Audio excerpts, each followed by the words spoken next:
আসসালামু আলাইকুম। কাঁচা আম ফুরিয়ে যাওয়ার আগেই বানিয়ে নিন এই রকম দারুণ স্বাদের আমের চাটনি বা আচার, যেটাই বলেন না কেন। এই আচারটা বানানোর জন্য আমি প্রথমেই নিয়ে নিচ্ছি সরিষার তেল পরিমাণ মতো।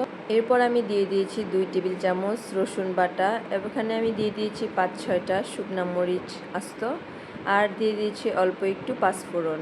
আর এই যে দেখতে পাচ্ছেন মৌরি, আমি মৌরিও দিয়ে দিচ্ছি। এখন আমার মনে হলো সরিষার তেলটা একটু কম দিয়ে ফেলেছি। এ পর্যায়ে আমি সরিষার তেলও দিয়ে দিয়েছি, সাথে সাথে দেখুন আমি দিয়ে দিয়েছি সরিষা বাটা। আমি এখানে 2 রকম সরিষা একসাথে নিয়ে বেটে দিয়েছি। আর সরিষাটা দেখুন কিছুক্ষণের মধ্যে রান্নাটা কিন্তু হয়ে গিয়েছে। এখন আমি দিয়ে দিচ্ছি হলুদ মরিচের গুঁড়া। সরিষাটাকে কিন্তু বেশি ভাজা যাবে না, তাহলে কিন্তু তিতা হয়ে যাবে। সাথে সাথে দিয়ে দিয়েছি 3 টেবিল চামচ লবণ। আমি সাদা লবণও দিয়েছি, বিট লবণও দিয়েছি মিক্স করে।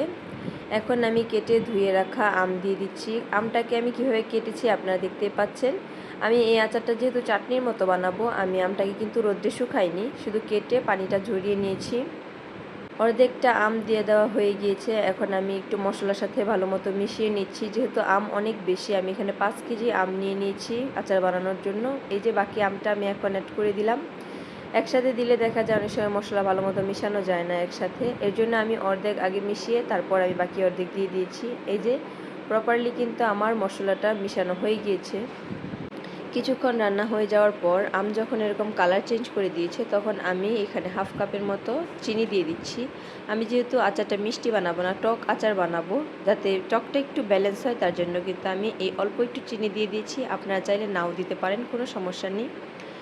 এখন আমি ভালো মতো চিনি দিয়ে এই আমটাকে রান্না করে নিব। বেশ 1.5-2 ঘন্টা কিন্তু লাগে এই আচারটা বানাতে, অনেক সময়ের ব্যাপার। আর এই দিক দিয়ে কিন্তু আমি 5 ফোড়ন বেটে নিয়েছি। এই 5 ফোড়নটা হালকা একটু টেলে আমি বেটে নিয়েছি। আর এই দিক দিয়ে আমার আচারের অবস্থাটা দেখুন, চিনিটা কিন্তু পানি ছেড়ে দিয়েছে। এই পানিটাকে শুকিয়ে আমি কিন্তু আমটাকে একদম চাটনির মতো নরম বানিয়ে ফেলবো।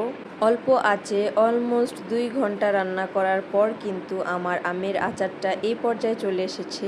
এখন আমি ওই যে ভেজে রাখা পাঁচফোড়নের গুঁড়োটা কিন্তু এই আচারের মধ্যে দিয়ে দিব।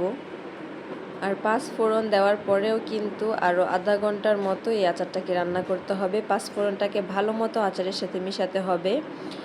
এই তো দেখুন আমার আচারটা কতটা লোভনীয় হয়ে গিয়েছে, এবং তেলটাও কিন্তু উপরে ভেসে গিয়েছে।